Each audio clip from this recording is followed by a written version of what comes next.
License to cheer up.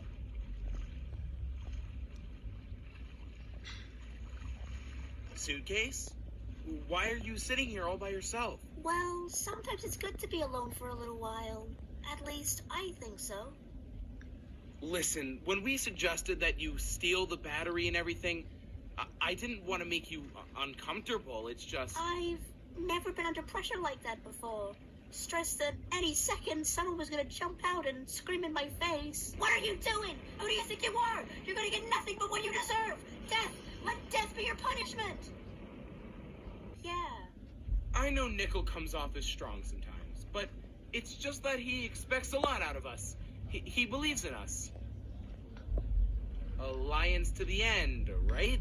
Yeah, you bet. All right. Good talk. Good talk, yeah.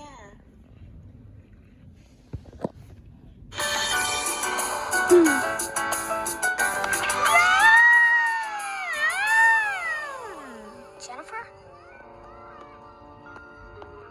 Miss Bennett, I think Jennifer's feeling sad today.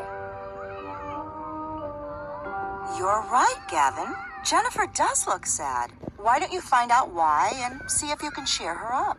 Okay, I'll give it a try. Except, I'm not sure how to cheer somebody up.